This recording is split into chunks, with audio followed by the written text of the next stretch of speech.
started. Our first pitch comes from Sarah El Battouty. She is the founder of ECOnsult in Egypt, an award-winning architecture and environmental strategy company aiming to change the way buildings are made in Egypt. Sarah, come on up. I'm a fourth-generation architect in a culture where there's a way things have always been done. The building sector is very male-dominated, and it's almost near impossible to find women on construction sites. The building sector is also one of the highest carbon-intensive industries and is lagging in addressing its own negative environmental impacts. This context wasn't working for me, not as a woman entrepreneur, nor as an architect. I've always been drawn to environmental and social impacts within design. 10 years ago, I got a new degree in environmental policy, left my job as an architect to establish a women-led team of eco-builders. We became the first registered environmental design consultancy in Egypt. And now we have the largest portfolio of certified green buildings nationwide. We're also assisting the government with the Paris Climate Accord and trying to include local resources and indigenous knowledge and know-how into the building sector.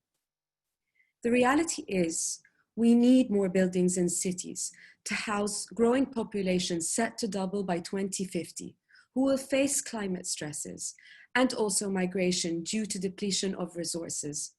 In hot regions, 30% of household incomes go into cooling. At ECOnsult, our passion derives from answering these realities with a philosophy that who we design for and with is just as important as what we design. Now demand is growing, the variables are changing. Our planet is getting warmer, we're seeing instability in incomes, rising energy prices, water scarcity, and now more than ever, we are confined to the indoors due to COVID-19. We're all aware of the incredible green buildings that cost multi-billion dollars, like Apple's HQ or Amazon and Microsoft's carbon neutral facilities. But the world isn't corporate giants. If green principles remain exclusively to those of means, they will never advance the SDGs for climate change, sustainable communities, and industry innovations working for better livelihoods. Green architecture cannot remain high-end. Its future is to be accessible, affordable, and also culturally relevant.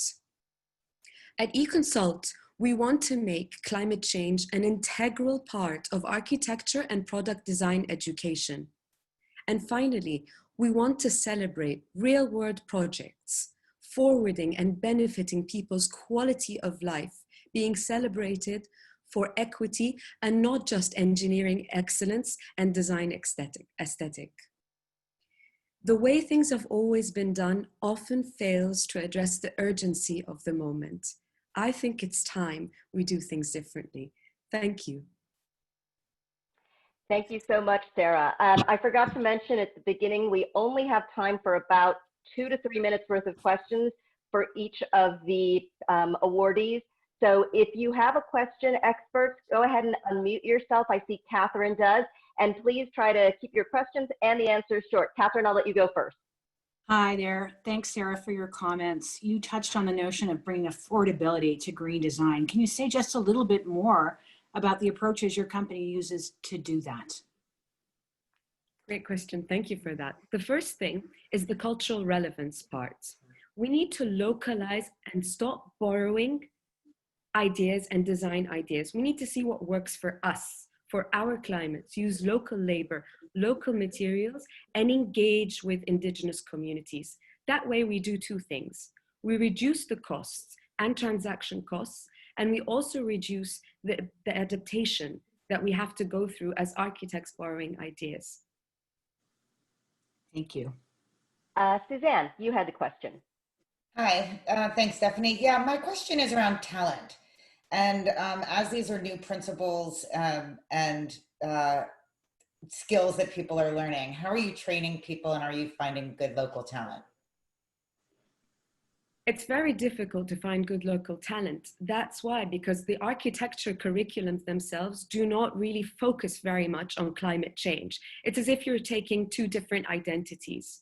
However, when you do find local talent, you find that you're very lucky to have people on your team because they're driven by the passion of climate change. They're driven by looking at beneficiaries in buildings. Definitely, at ECOnsult, we have to invest a lot in capacity building and bringing people up to speed with the ideas. So it takes a lot of people skills and working as a team together and seeing great examples on the ground. Great. Cheryl has a question. I think we've time for hers, and maybe if we can get to Betsy as well. Yeah. Sarah, you clearly think differently about how to make buildings more green. Could you share an example of how you challenge conventional wisdom to create a building and a design that's more green? Thank you. Absolutely. So one of the buildings that we worked on, the client had a special specific problem that they cannot retain farm workers. They would just come and they would just leave because the conditions that these farm laborers live in were uninhabitable. So what we did was we created a village for 120 people, and we found out that the problem was cooling. They felt so hot in there. So without mechanical cooling, we managed to create an entire village that has 10 degrees cooler indoor climate than outdoor without using electricity. It's entirely powered with renewable energy. And the best part about it is because it's in the suburbs and a very, very harsh desert terrain, we got all our design tricks from the local tribes. So you have to incorporate a very, very broad way of thinking and allow yourself as a designer to co-design with everyone. It's a real wonderful experience because you get the very best of what things have to offer. Great. I think we have time for one more quick question. Betsy? I was going to ask a question about who your customer is. I'm very interested to know, is there a specific sector that you are focused on, or are you finding that there is traction kind of across the board? Traction across the board is increasing now, but normally it was exporting companies, large multinationals that wanted to create a portfolio and showcase green buildings in various facilities, farm workers, farm owners, schools tend to be the most clients that we have. Now we have banks. So currently we're working with the two largest banks to create green branches for them nationwide. So as the awareness is growing, the base of your clientele, we're no longer creating the market and stepping into it.